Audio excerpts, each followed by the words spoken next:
হবে এবং ক্লিয়ার ধারণা থাকলে অবশ্যই আপনি সুন্দর করে মানুষকে মোটিভেট করতে পারবেন। So this is the importance of knowing all those information. Okay, so চলেন তাহলে আমরা এখন আসি আমাদের নেক্সট গ্লোবাল সিচুয়েশন। আমি কিন্তু সব স্লাইড অ্যাকচুয়ালি আপনাদেরকে বলবো না। দেখেন, আমি যদি একটু টাচ দেই যে আসলে পুরো পৃথিবীতে বাচ্চাদের সিচুয়েশনটা কি, দেখেন 1/3 অফ চিলড্রেন, এই যে দেখেন, আগে এটুকুই দেখাই, 26%, 0 to 14 ইয়ার্সের 26% অফ দ্য টোটাল পপুলেশন। ওরা 0 to 14 ইয়ার্সের বাচ্চারা কতটুকু population? 26% of the total population. Okay, তার ভেতরে more than 1.8 billion children out of almost 7 billion people. Of the children who live in the developing countries, it is estimated that, চিত্রটা দেখেন এখন, 1/3 live without the benefit of adequate shelter, তার মানে আশ্রয় ছাড়া বাচ্চারা আছে। 1/5 don't have access to safe drinking water, and you know safe drinking water, safe sanitation is directly related with some sort of life-threatening infections, and it is directly related with child health issue. So 1/5 of them do not have access to safe drinking water, and 1/7 have no access to basic health services. So this is the global child population situation actually. Now, আরো কিছু terminology আছে যেটা আপনাদের একটু একটু করে জানতে হবে। তার ভেতরে একটা হচ্ছে লাইফ বার্থ। যখন আমরা ম্যাটারনাল মর্টালিটি রেশিওটা পড়েছিলাম, তখন আমরা জেনেছিলাম যে total number of maternal death divided by total live birth in a given population into per 100,000 live birth. এই যে divided by total number of live birth, এই জিনিসটাই আপনাদের একটু জানতে হবে যে লাইভ বার্থ মানে কি। লাইভ বার্থ মানে হচ্ছে গিয়ে জীবিত শিশু, যে বাচ্চাগুলো জন্মগ্রহণ করার পরে তাদের ভেতরে জীবনের লক্ষণ পাওয়া গিয়েছে, তারাই হচ্ছে লাইভ বার্থ বা জীবিত শিশু। তাহলে একটু আমরা পড়ে ফেলি, এটা ডেফিনিশন আছে, এটা আমাদেরকে কি একটু হাবিব পড়ে শোনাবে? জি madam. Live birth. A live birth is defined as the complete expulsion or extraction from the mother of a product of human conception, irrespective of the duration of pregnancy, which after such expulsion or extraction bears or shows any other evidence of life, such as a beating heart, pulsation of the umbilical cord, or definite movement of voluntary muscles, whether or not the umbilical cord has been cut or the placenta is attached. তার মানে আপনারা শুধুমাত্র এত বড় পুরোটা এরকম ভাবেই বলতে হবে এমন না। আপনারা প্রথম দিকের লাইনগুলো, যে দ্য কমপ্লিট এক্সপালশন মানে বের হয়ে আসা, অর এক্সট্রাকশন মানে মায়ের ওম্ব থেকে বা মায়ের ইউটেরাস থেকে যেই প্রোডাক্ট অফ কনসেপশন, আমরা বলবো না বেবি, আমরা বলবো প্রোডাক্ট অফ হিউম্যান কনসেপশন। তার মানে কনসেপশন মানে প্রেগনেন্সি, এই প্রেগনেন্সির কারণে যে প্রোডাক্টটা তৈরি হয়েছে মায়ের পেটে, এটা যদি এক্সপালশন হয়, বের হয়ে আসে, এবং বের হয়ে আসার পরে সে যদি সাইন অফ লাইফ, এখন সাইন অফ লাইফ মানে কি, সে শ্বাস নেবে, ব্রিথ করবে, ওই জন্যই বলা হয়েছে breathes or show any other evidence of life. সেটা কি হতে পারে? হার্টবিট হতে পারে, পালসেশন হতে পারে। বাচ্চার যে আম্বিলিক্যাল কর্ড থাকে, এটা তো আমরা সবাই জানি না, প্লাসেন্টার সাথে নাভি মাধ্যমে মায়ের ইউটেরাসের সাথে যে কানেকশনটা থাকে, সেটাই আম্বিলিক্যাল কর্ড। তাহলে সেই আম্বিলিক্যাল কর্ডটাতে আঙ্গুল দিলে সেই পালসের মতো একটা হার্টবিট শুনতে পাওয়া যায়। এরকম যদি কোনো সাইন থাকে, সেই বাচ্চাগুলাকে, তাকেই আমরা বলছি লাইফ বার্থ। এবং এই লাইফ বার্থ দিয়ে কিন্তু মেটার্নাল মর্টালিটি রেশিওটাকে কাউন্ট করা হয়। ঠিক আছে, তাহলে আমরা এটা সম্পর্কে ক্লিয়ার হয়েছি তো? লাইফ বার্থ কাকে বলে বলতে পারবো তো? সাইন অফ লাইফ থাকতে হবে। ওকে, তাহলে এটা বুঝিয়ে বললেও আমাদেরকে চলবে। এখন আসি আরো very important terminology you need to know, সেটা হচ্ছে প্রিটার্ম বাচ্চা কাদেরকে বলে। মনে রাখতে হবে একটা সিম্পল উইক, সেটা হচ্ছে 37 উইক। আমি যদি আপনাদেরকে প্রশ্ন করি, বলেন তো টোটাল প্রেগনেন্সি পিরিয়ড, বা এটাকে বলা হয় জেস্টেশনাল পিরিয়ড, অথবা এটাকে বলা হয় জেস্টেশনাল এজ, যেটা এই যে উপরে লিখে দিয়েছে। এই টোটাল 9 মাস 7 দিন, টোটাল জেস্টেশনাল পিরিয়ড হচ্ছে 9 মাস 7 দিন। আর আপনি যদি সপ্তাহে হিসাব করেন কত হবে, কে বলতে পারবে? ইন্ট্রোডাকশন টু রিপ্রোডাক্টিভ হেলথে পড়ানো হয়েছিল। 42 weeks। Thank you. কিন্তু 42 উইকস হয় না, 9 মাস 7 দিনে 40 উইকস হয়। ঠিক আছে, থ্যাংক ইউ, আপনি তো অ্যাটলিস্ট উল্লেখ করেছেন।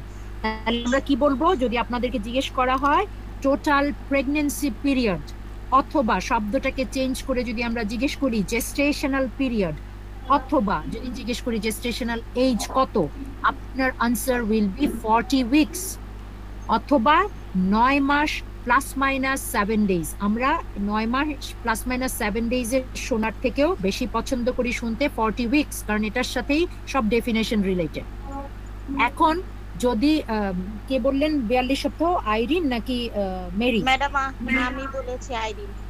আচ্ছা আচ্ছা, আইরিন যেটা বলেছে সেটা হচ্ছে 40 উইকসে কোনো কারণে যদি ওর ডেলিভারি ব্যথা না ওঠে, তাহলে আমরা ডক্টররা ডিসিশন দেই যে আরো বাচ্চা যদি মায়ের পেটে সব দিক দিয়ে ভালো থাকে, তার মানে বাচ্চার হার্টবিট ভালো, মায়ের প্রেসার ঠিক আছে, মায়ের কোনো কি বলে সমস্যা নেই, পানি বাচ্চাটা যে মায়ের পেটে পানির মধ্যে থাকে যেটাকে বলা হয় এমনিওটিক ফ্লুইড, এটা যদি ঠিক থাকে আলট্রাসোনোগ্রাম করে, তাহলে যদি সব ঠিক থাকে তাহলে আমরা ডাক্তাররা বলি ঠিক আছে 40 দিনের পর, 40 সপ্তাহের পরে আমরা আরো 1 থেকে 2 সপ্তাহ অপেক্ষা করতে পারি।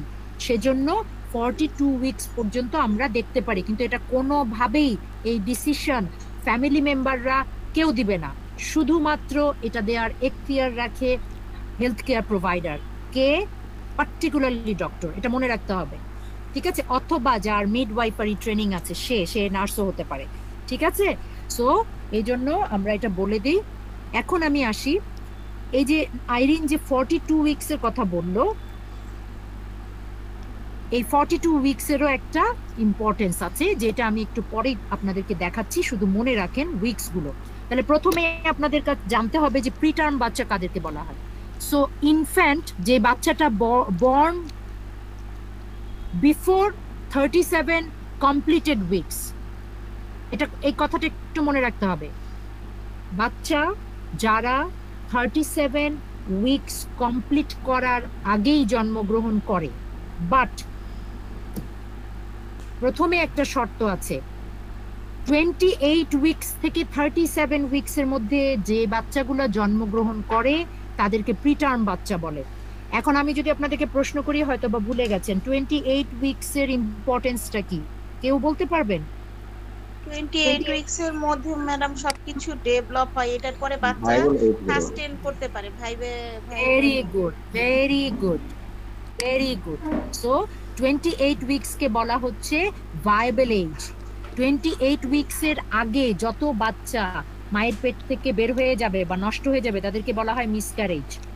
28 উইকস থেকে 37 উইকসের মধ্যে যে বাচ্চাগুলো জন্মগ্রহণ করে তাদেরকে বলা হয় প্রি টার্ম বাচ্চা, প্রি টার্ম বাচ্চা। ঠিক আছে, 37 থেকে 40 উইকস এর মধ্যে যে বাচ্চারা জন্মগ্রহণ করে তাদেরকে টার্ম বাচ্চা বলা হয়, টার্ম প্রেগন্যান্সি বলা হয়। ঠিক আছে, এখন আরেকটা লাস্ট হচ্ছে পোস্ট টার্ম প্রেগন্যান্সি। সেটা কি? এই যে আইরিন বলল 42 সপ্তাহ ক্রস করার পরে যে বাচ্চা জন্মগ্রহণ করবে তাদেরকে পোস্ট টার্ম প্রেগন্যান্সি বলা হয়। তাহলে টার্ম প্রেগন্যান্সি হচ্ছে কি? 37 থেকে 40 উইকস, এটা মাথায় রাখতে হবে। 37 উইকসের আগে, 20 উইকসের পরে, এই সময়টাতে যে বাচ্চাগুলো জন্মগ্রহণ করে তারা প্রিটার্ম।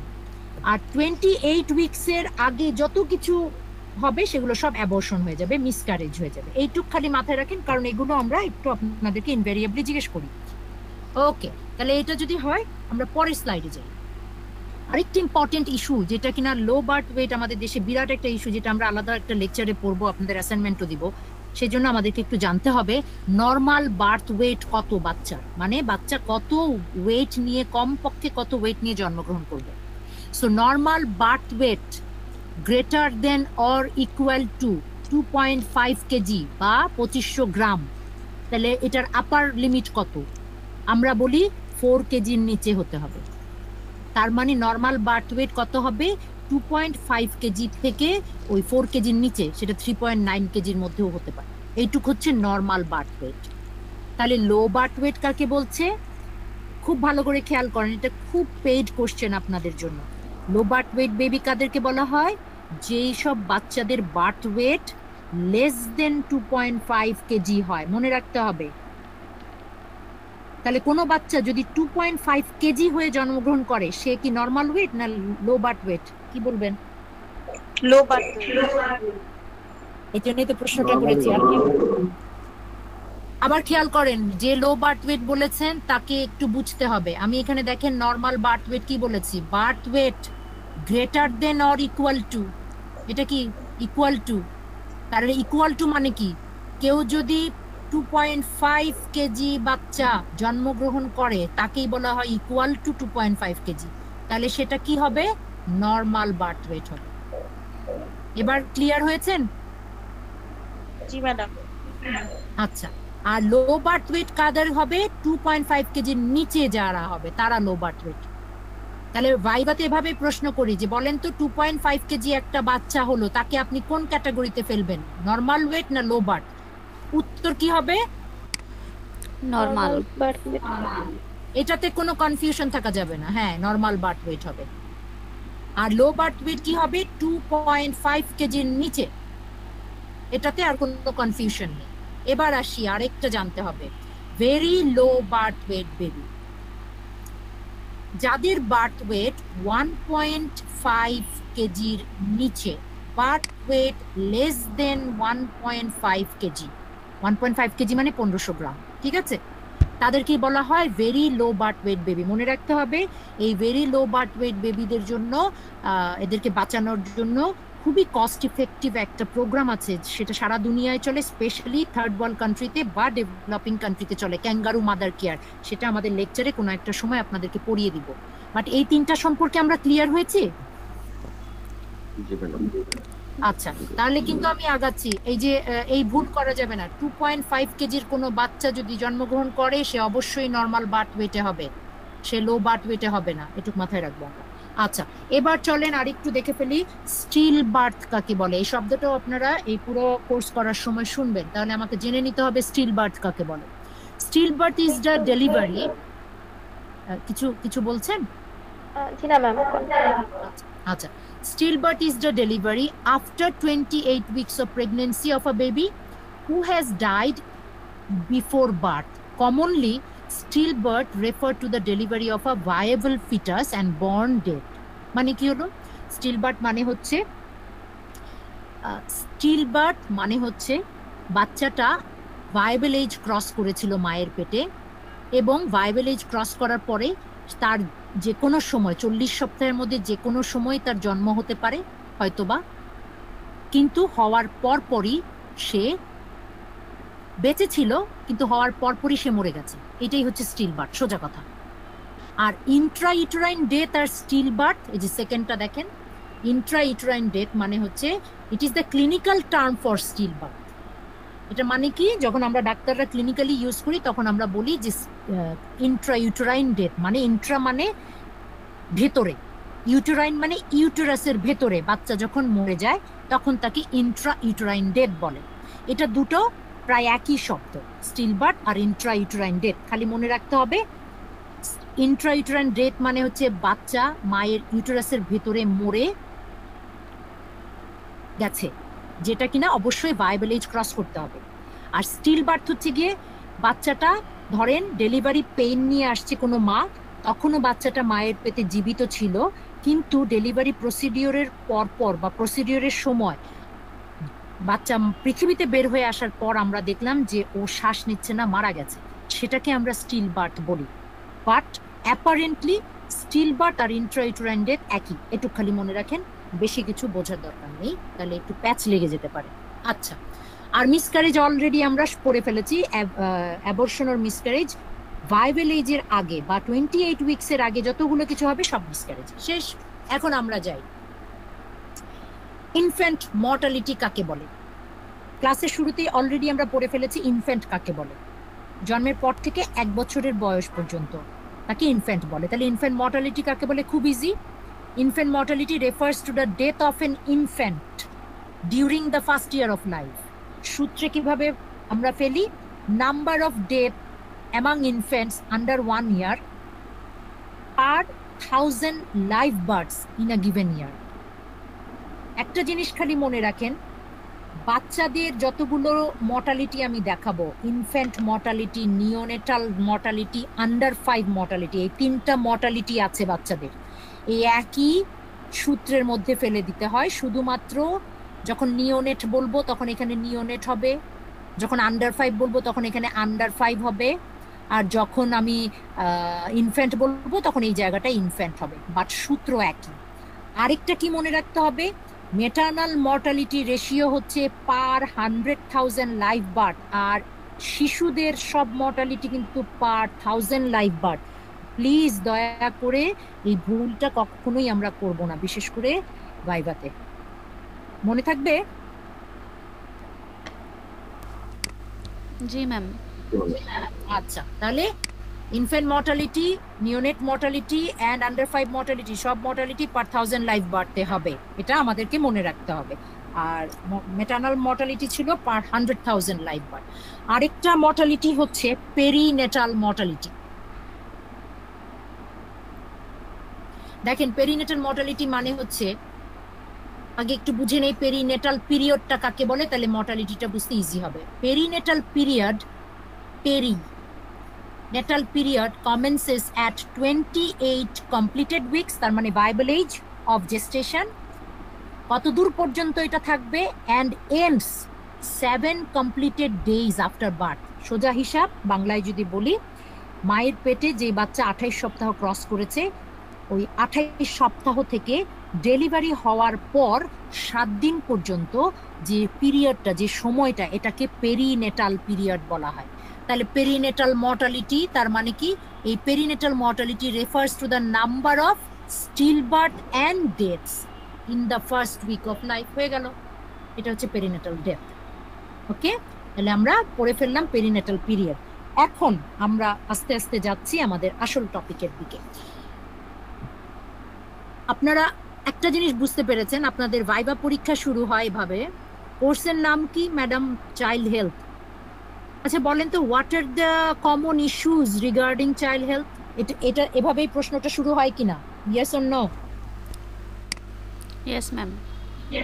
হ্যাঁ, কারণ মেটার্নাল হেলথ পড়ার সময় তাই শুরু হয়েছে যে মেটার্নাল হেলথের ইস্যুসগুলো কি কি। তাহলে প্রথমেই চাইল্ড হেলথের ইস্যুজের মধ্যে কিছু আছে সরাসরি হেলথ ইস্যু, মানে চাইল্ড ইস্যুর মধ্যে কিছু আসে হেলথ ইস্যু, কিছু আছে আদার ইস্যুস যেগুলো সোশ্যাল ফ্যাক্টর। হেলথ ইস্যুজের ভেতরে প্রথম ইস্যুটাই হচ্ছে চাইল্ড মর্টালিটি, বাচ্চা মরে যাচ্ছে, এটাই ইস্যু। আরেকটা হচ্ছে চাইল্ড মরবিডিটি, বাচ্চা অসুস্থ হয়ে যাচ্ছে, এটাই ইস্যু। এখন মরবিডিটির ভেতরে আবার কিসের জন্য মরবিডিটিস গুলো হচ্ছে বা অসুস্থতা হচ্ছে সেটা আমরা লিখেছি। এটা কিন্তু আপনাদের রিটেন কোয়েশ্চেনের জন্য খুব ইম্পর্টেন্ট একটা question. What are the child health issues or what are the child issues in Bangladesh, তখন এরকম ভাগ করে দুটা লিখবেন। মরবিডিটি, কি কি কারণে আমাদের দেশের বাচ্চারা অসুস্থ হচ্ছে, সেই ইস্যুস গুলো কি কি? Number 1 malnutrition, number 2 infection, number 3 এটা কি acute respiratory tract infections, number 4 HIV AIDS, and very important nowadays accidents. তার ভিতরে কোনটা ইম্পর্টেন্ট? ড্রাউনিং। বর্তমানে ড্রাউনিং লিডিং কজ নিচ্ছে, বাংলাদেশের রিসার্চে এসছে, অ্যান্ড ইনজুরি। এই কারণগুলোর জন্য বাচ্চার মরবিডিটি হচ্ছে। আপনারা যেটা ভাইভাতে ভুল করেন সেটা হচ্ছে, যখনই আপনাদেরকে জিজ্ঞেস করা হয় চাইল্ড হেলথ ইস্যুস গুলো কি, আপনারা এরকম ভেঙে ভেঙে বলতে থাকে madam malnutrition, madam infection, madam ARI। Madam এটা শুনতে চায় না, শুনতে চায় আপনি বলবেন মর্টালিটি। তখন আপনাকে জিজ্ঞেস করবো চাইল্ড মর্টালিটি, যখন আপনি বলবেন জিজ্ঞেস করবো যে এটার কারণগুলো কি। তারপরে আপনি বলবেন চাইল্ড মরবিডিটিস, তখন আপনাকে জিজ্ঞেস করবো এটার কারণগুলো কি, তখন আপনি এগুলো বলবেন। এটা মাথায় রাখবেন। এরপরে আসে কিছু সোশ্যাল ফ্যাক্টরস ওর আদার ইস্যুস যেগুলো আসলে চাইল্ড হেলথের উপরে ইম্প্যাক্ট ফেলে। সেগুলো কি? পোভার্টি। আপনারা খুব ভালো করে জানেন কি করে পোভার্টি চাইল্ড মরবিডিটি করে, অথবা কি করে পোভার্টি চাইল্ড মরবিডিটি করে। এটা কি আমাকে এক্সপ্লেন করতে হবে নাকি আপনারা পারবেন? পারবো ম্যাম। আচ্ছা, ভেরি গুড। এরপরে আসেন আদার ইস্যু, ভেরি ইম্পর্টেন্ট চাইল্ড ইস্যুর ভিতরে একটা হচ্ছে চাইল্ড অ্যাবিউজ, আরেকটা হচ্ছে একদম লাস্টেরটা চাইল্ড লেবার, এটা মাথায় রাখতে হবে। হ্যাঁ, দেন ট্রাফিকিং। আমি কি আপনাদেরকে শেয়ার করেছিলাম যে উটের উটের জকি করার জন্য বাচ্চাদেরকে এখান থেকে ট্রাফিকিং করা হয় মধ্যপ্রাচ্যে? মনে নেই না ম্যাডাম। ম্যাম। আচ্ছা, ছোট বাচ্চাদেরকে না, এটা আপনাদের সাথে করিনি, আমার আন্ডারগ্রেড বাচ্চাদের সাথে করেছি। এই জন্য ছোট বাচ্চাদেরকে, সে যার ওজন যত কম, 1 বছর হোক বা তারও কম হোক, উটের পায়ে বেঁধে দেয়। এইসব বাচ্চাদেরকে বেঁধে দিলে উট কি করে, ওই পায়ে একটা কিছু বেঁধে দিয়েছে, এটার যন্ত্রণায় তার দৌড়ের ফোর্স বেড়ে যায়। ঠিক আছে, জক্কি বলা হয়। এই যে জিনিসটা করা হয় মধ্যপ্রাচ্যে, এবং এইখানে বেশিরভাগ বাচ্চা নেওয়া হয় এই আমাদের জোন থেকে, সাউথ ইস্ট এশিয়ান কান্ট্রি থেকে। এবং গরিব মা বাবারা বাচ্চাদেরকে হয় বিক্রি করে দেয় পোভার্টির কারণে, অথবা এই বাচ্চাদেরকে ট্রাফিকিং করা হয় বিভিন্নভাবে, চুরি করে নিয়ে, এই যে হসপিটাল থেকে চুরি করে নিয়ে বেগিং এ দেওয়া হয়। এই সবগুলো কিন্তু এই কারণগুলোর সাথে, এই পোভার্টির সাথে রিলেটেড, অথবা চুরি করে কিন্তু দেওয়া হয়। সো এটা একটা ইস্যু, কিন্তু ভেরি ইম্পর্টেন্ট ইস্যুস। আপনারা যদি সার্চ দেন তাহলে এটা নিয়ে একদম মধ্যপ্রাচ্যে বিশাল এক কাহিনী পাবেন আপনারা। দেন আরেকটা ইস্যু হচ্ছে lack of access to education. এটা আমার আর বলার কিছু নেই, আপনারা এটা নিজেরাই জানেন। Lack of access to water and basic sanitation, একটু আগে যেটা বলেছি।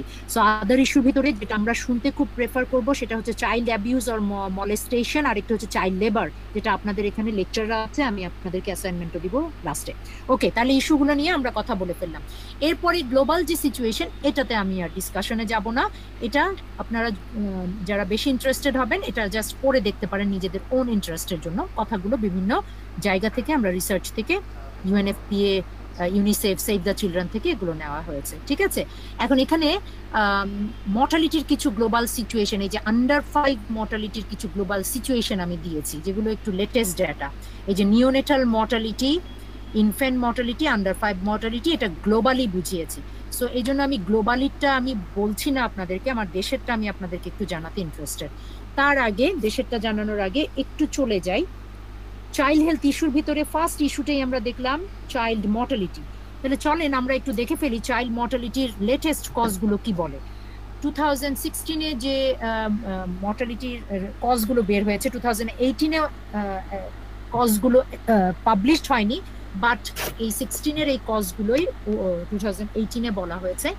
সো এই জন্য আমি এটা 18-এর যেটা পাই চার্ট রেডি করা, সেটাই আমি আপনাদেরকে দেখাচ্ছি। এটা WHO-র পাই চার্ট। ঠিক আছে, সো দেখেন দুটো ভাগে ভাগ করেছে। এখন দেখেন, যেহেতু বেসিক কথাগুলো আমরা বলে ফেলেছি লেকচারের আগে, এগুলো বুঝতে ইজি হবে।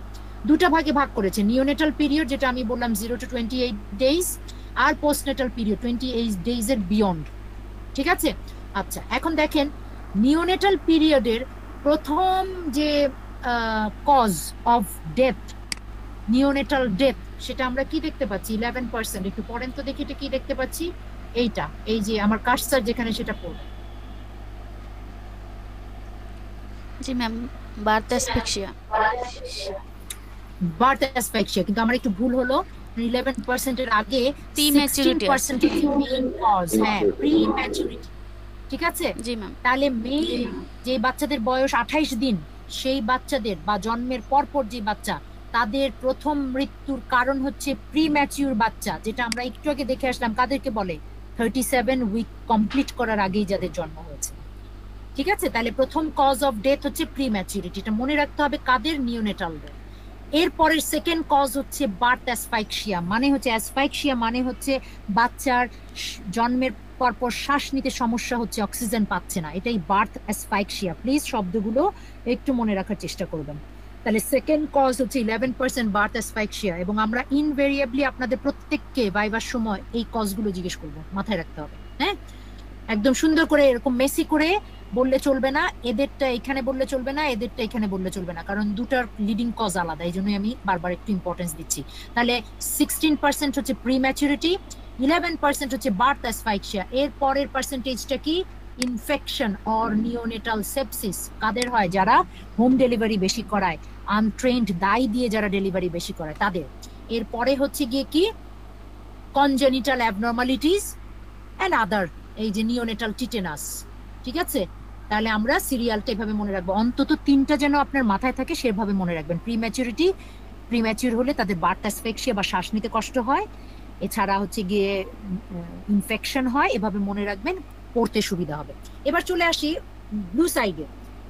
28 দিনের বিয়ন্ড যে বাচ্চাগুলা, তারা একটু বড় বাচ্চা, তাদের ডেথের কজ কি বা মর্টালিটির কজ কি দেখেন।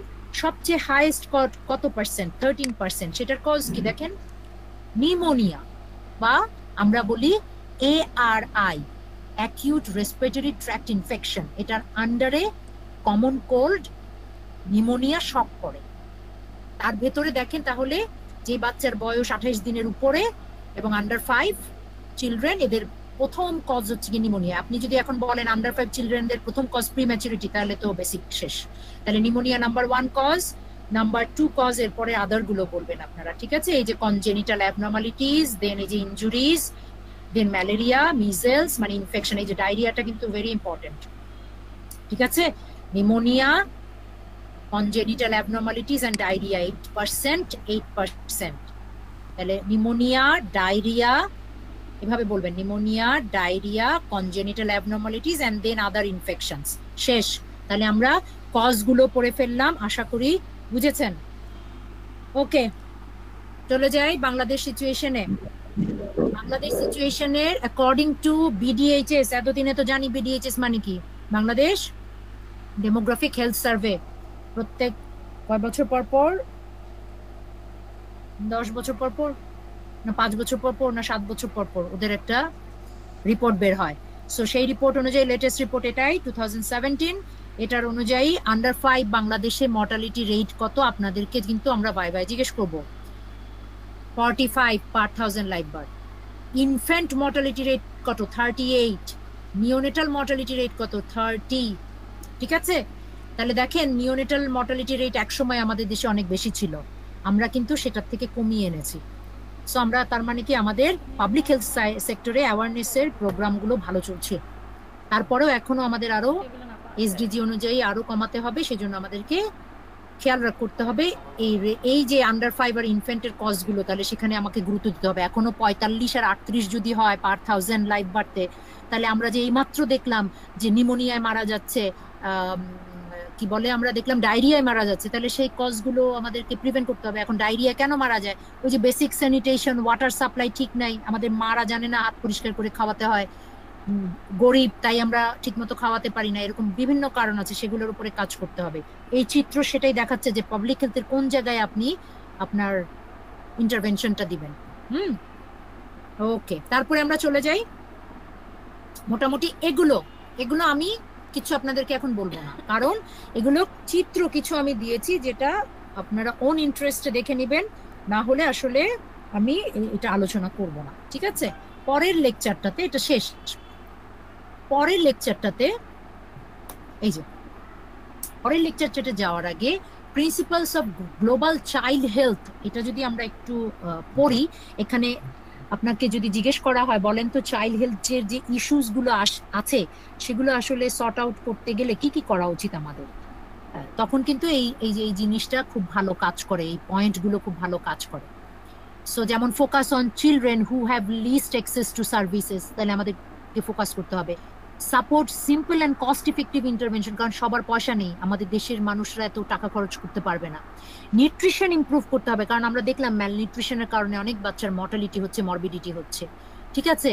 তারপরে হচ্ছে কি support national and local services, আমাদের যে অলরেডি সেট আপগুলো আছে সেখানেই আমাদেরকে এই সাপোর্ট ক্রিয়েট করতে হবে।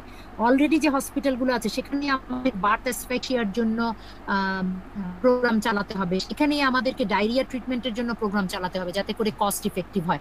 এরকম ভাবে আমরা 10টা প্রিন্সিপাল দিয়ে রেখেছি, এটাতে যদি কাজ করা হয় তাহলে আস্তে আস্তে চাইল্ড হেলথ অনেক ইমপ্রুভ হবে। এই হচ্ছে গিয়ে কথা। এটা হলো আমাদের লেকচার 1। এরপরে আমি একটু, কয়টা বাজে? 7টা, হ্যাঁ। লেকচার 2 আমি আপনাদেরকে একটু শেষ করতে চাই, এটা খুব ইন্টারেস্টিং, দেখে আমি কত দূর পারি, শেষ যে করতেই হবে এমন না, যদি না পারি তাহলে ওখানে স্টপ করে দেবো। আচ্ছা, এটা কি হলো?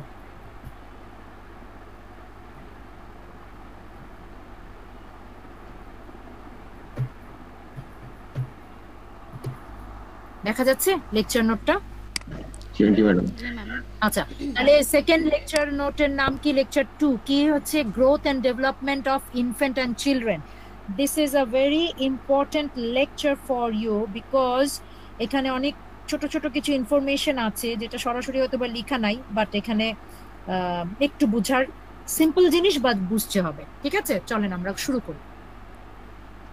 প্রথমেই এখানে জানতে হবে যেটা, এটা আর জানার দরকার নেই, আপনারা অলরেডি জেনে গেছেন। এখানেও আমি অ্যাকচুয়ালি যেগুলো আলোচনা করেছি সেগুলোই বলে দিয়েছি, শুধু একটু অ্যাড করেছি টডলার কাদেরকে বলে, প্রি স্কুল চিলড্রেন কারা, স্কুল চিলড্রেন কারা, অ্যাডোলেসেন্ট কারা। এখানেও অনেকগুলোই আপনারা জানেন। সেম জিনিসটাই ছবির মাধ্যমে দেখিয়ে দিয়েছি। ঠিক আছে, এই যে বলেছিলাম না ইন্ট্রা ইউটেরাইন, ইউটেরাসের ভিতরে এমব্রায়ো আর ফিটাস বলা হয়, এই যে সেটা, বাকিগুলো এই মাত্র দেখালাম। ঠিক আছে, সো এখানে আমরা যেটা একটু জানবো, what is growth and what is development, এটা আপনাদের একটু জানার দরকার আছে এবং খুব important question for your written and viva both. So growth, দেখেন আমি সেকেন্ড বুলেট পয়েন্টে যদি যাই, growth refers to specific physical changes and net increase, মনে রাখতে হবে কথাগুলো, net increase in the size and mass of tissue, that means quantities. তার মানে কি, যে ফিজিক্যাল চেঞ্জ গুলো হচ্ছে মেইনলি কি হচ্ছে, সাইজ এবং মাস অফ টিস্যু, এর ভিতর যে ইনক্রিজ গুলো, তার মানে কি সেলগুলো সাইজে বড় হচ্ছে, টিস্যু গুলো বড় হচ্ছে সাইজে, কোয়ান্টিটিতে বাড়ছে, এটাই হচ্ছে গ্রোথ। তার মানে একটা বাচ্চার গ্রোথ মানে কি, গ্রোথ মানে হচ্ছে এই বাচ্চাটার যে হাত পা গুলো বড় হচ্ছে, ওয়েটটা বাড়ছে, হাইটে বাড়ছে, দিস ইজ কল্ড গ্রোথ। আপনি যখনই আমাকে গ্রোথের ডেফিনেশন বলবেন তখনই আমি আপনাকে প্রশ্ন করবো, আচ্ছা বলেন তো একটা বাচ্চার গ্রোথ আপনি কিভাবে বুঝবেন তার গ্রোথ হচ্ছে? আপনার আনসার ভেরি ইজি, তার হাইট বাড়বে, তার ওয়েট বাড়বে। কারণ কি, হাইট ওয়েট কেন বাড়বে? কারণ হচ্ছে এই যে size, increase in size and number of tissue and cell, সেই জন্যই এটা গ্রোথ। আর what is development? Development refers to the functional maturity of various organs and systems. That means ওই বাচ্চাটার স্কিল বাড়বে, ওই বাচ্চাটার বিহেভিয়ার, ভ্যালুজ, এগুলো তার ভেতরে গ্রো করবে। ঠিক আছে, এই জিনিসটাই হচ্ছে ডেভেলপমেন্ট। তার মানে কি, ডেভেলপমেন্ট মিনস কোয়ালিটি, তার গুণাগুণ। ঠিক আছে, এই দুটো কি বলে ডেফিনেশন আমরা রিটেন এবং ভাইভাতে আপনাদেরকে খুব ইনভেরিয়েবলি কোশ্চেনটা থাকে আর কি দেই, এছাড়া এটা দরকার নেই।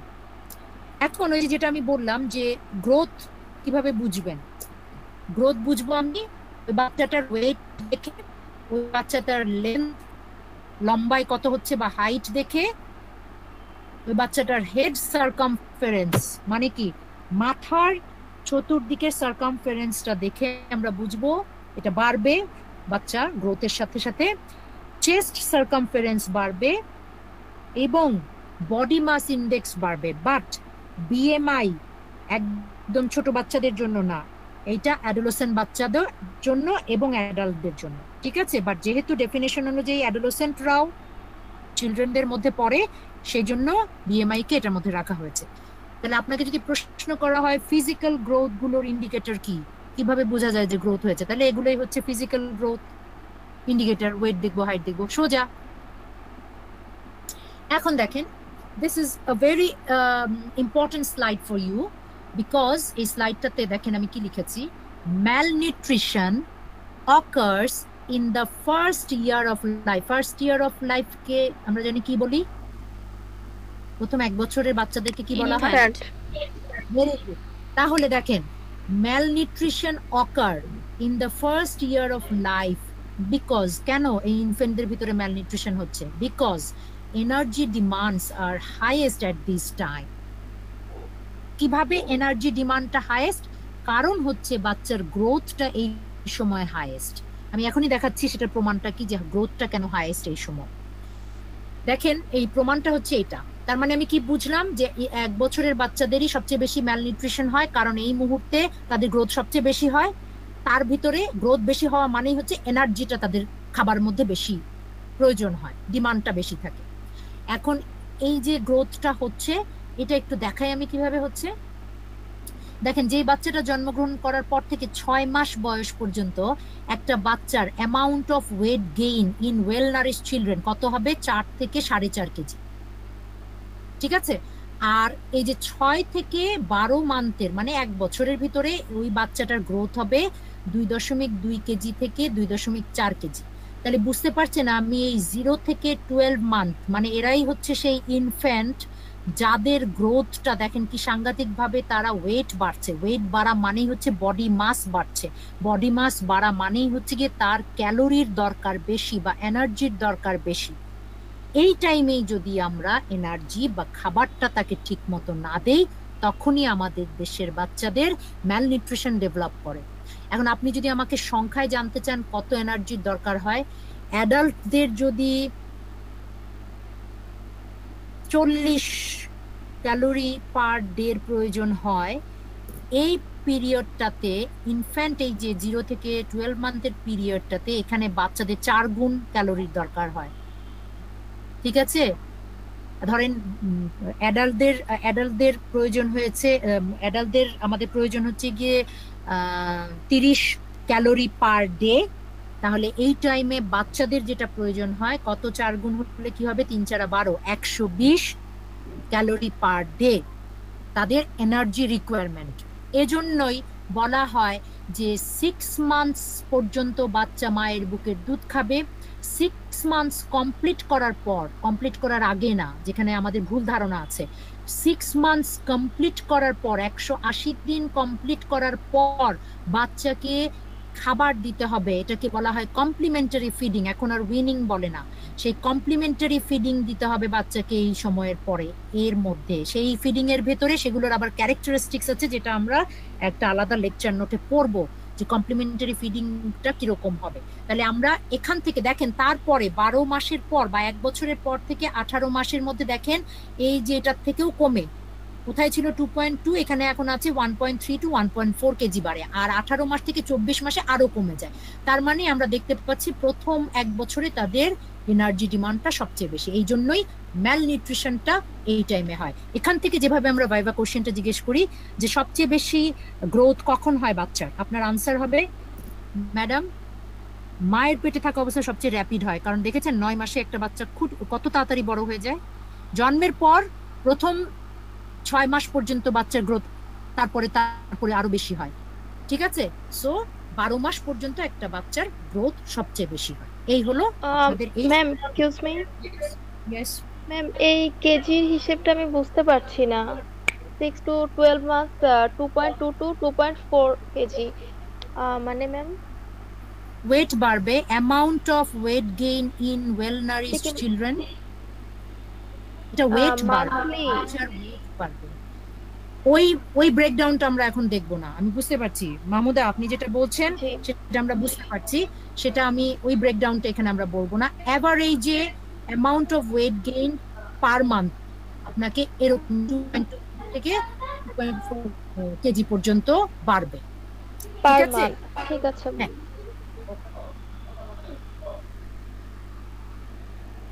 না রে, ওটা আমি কি ভুল বললাম? পার মান্থের হিসাব তো আমি এখানে দিয়েছি, এই যে দেখেন জি ম্যাম। ঠিক আছে। ওটা হচ্ছে average 6 month to 12 month average. আচ্ছা আচ্ছা ওকে। আর কতটুকু বাড়বে এটা হচ্ছে কি, যে এটা পার উইকে হিসাব করে দিয়েছি। আপনি মান্থ এই উইককে 8 দিয়ে গুণ করলে আপনি মান্থটা পেয়ে যাবেন। তাহলে আমরা যদি একটা দেখি 150 গ্রাম, এটা পার উইকে বাড়ছে, এটাকে 4 দিয়ে গুণ দিলে কত হয়? 4 15 600 গ্রাম। 600 গ্রাম। জি ম্যাম। আচ্ছা 600 গ্রাম। ঠিক আছে। তাহলে এই হিসাবে মাহমুদার যে কোশ্চেনটা ছিল সেটা এখান থেকে আনসারটা হবে মাহমুদা। ওকে। জি ম্যাম। আচ্ছা এখন আসি,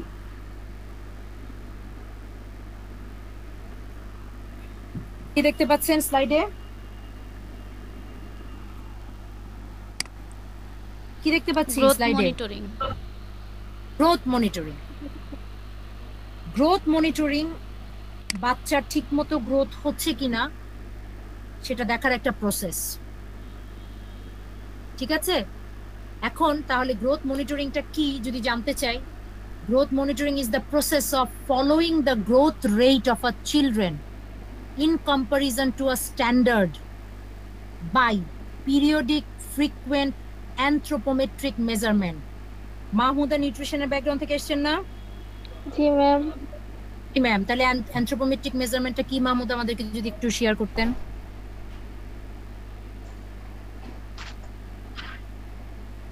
হাইট ওয়েট? জি না ম্যাম, ওই যে হাতের বাহুর যে ইয়েটা নাই, মিড আর্ম সার্কামফারেন্স। জি জি হ্যাঁ, mid arm circumference, chest circumference কি নেয়? আচ্ছা চলেন আমরা সামনে যাই। ঠিক আছে, অসুবিধা? হ্যাঁ ঠিক আছে মাহমুদা, ঠিক আছে, আমরা একটু আগাই, না হলে শেষ হবে না। তাহলে growth monitoring is the process, আমরা কি করি, বাচ্চার গ্রোথটাকে মনিটর করি। কিভাবে মনিটর করি আমি এখনই দেখাচ্ছি। একটা পিরিয়ডিক অ্যাসেসমেন্ট হয় একটা স্ট্যান্ডার্ড ধরে, সেটা কিসের মাধ্যমে আমরা করি, সেটা হচ্ছে গ্রোথ চার্টের মাধ্যমে করি। কখনো আমরা গ্রোথ চার্ট দেখেছি? কোনো গ্রোথ চার্ট দেখেছি কোনো বাচ্চার?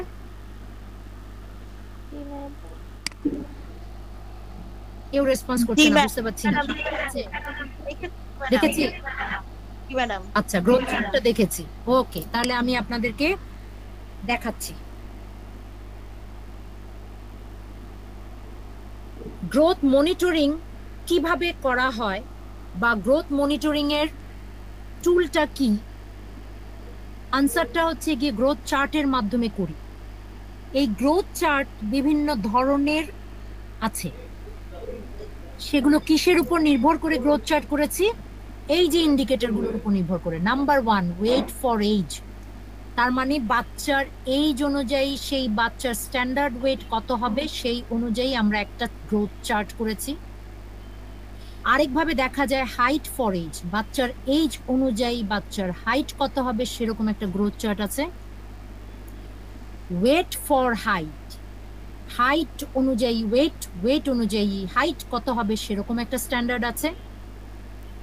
হেড সার্কামফারেন্স ফর এজ, সাধারণত 3 বছরের নিচের বাচ্চাদেরকে আমরা করি। মিড আপার আর্ম সার্কামফারেন্স আমরা করি 1 থেকে 5 বছরের বাচ্চাদেরটা, এবং বিএমআই অ্যাডোলেসেন্টদের জন্য করি। ঠিক আছে, তাহলে এগুলো কি বললাম, এই যে 6টা পয়েন্ট বললাম, এগুলো কি গ্রোথ মনিটরিং এর অংশ, যেটা কিনা গ্রোথ চার্টের মাধ্যমে করা হয়। গ্রোথ চার্টটাকে এরকম আমরা ভাগ করে নিই, স্ট্যান্ডার্ড অনুযায়ী গ্রোথ চার্টে ফেলে একটা বাচ্চার গ্রোথ ঠিক মতো হচ্ছে কিনা সেটা আমরা দেখি। এটা কি জেড স্কোর। বায়োস্ট্যাটিস্টিক্সে বেল শেপের কিছু আমরা পড়েছি, বায়োস্ট্যাটিস্টিক্স পড়েছিলাম হয়েছে না? জি জি, সেখানে ওই যে স্ট্যান্ডার্ড ডেভিয়েশন পড়েছি না, রাইট। সেটাকে ভিত্তি করেই এই জেড স্কোর একটা সিস্টেম, যেই জেড স্কোরটাকে নিয়ে আমরা বাচ্চার ম্যালনারিজড কিনা বা তার গ্রোথ ঠিকমতো হচ্ছে কিনা সেটাকে আমরা ক্যালকুলেট করি। কিরকম, খুব ডিটেলসে যাওয়ার দরকার নেই, যেহেতু আমরা এটা ডিটেলস পড়বো না, শুধু আমাদেরকে এইটুকু যেটুকু জানতে হবে আসছি যে অ্যাকচুয়ালি আমরা এইটুকুই জানি, সেটাই আমি আপনাদেরকে জানাচ্ছি। সেটা হচ্ছে 3 ভাগে আমরা ভাগ করেছি, weight for age, height for age, weight for height. Z score অনুযায়ী ওয়েট ফর এজেরটা হচ্ছে এই কলাম, 3টা ভাগে ভাগ করেছে, underweight, normal, overweight. Z স্কোরে যারা কিনা লেস দেন 2 SD তাদেরকে আমরা আন্ডারওয়েট ফেলি, যারা -2 SD থেকে +2 SD এর মধ্যে থাকে তারা নর্মাল, আর ওভারওয়েট যাদের +2 SD তারা। ঠিক সেভাবে হাইট ফর এজ আমরা করেছি জেড স্কোর, তাদেরকে আমরা ভাগ করি হাইট ফর এজ, তাদেরকে আমরা ভাগ করি কিভাবে, স্টান্টেড, নর্মাল, টল।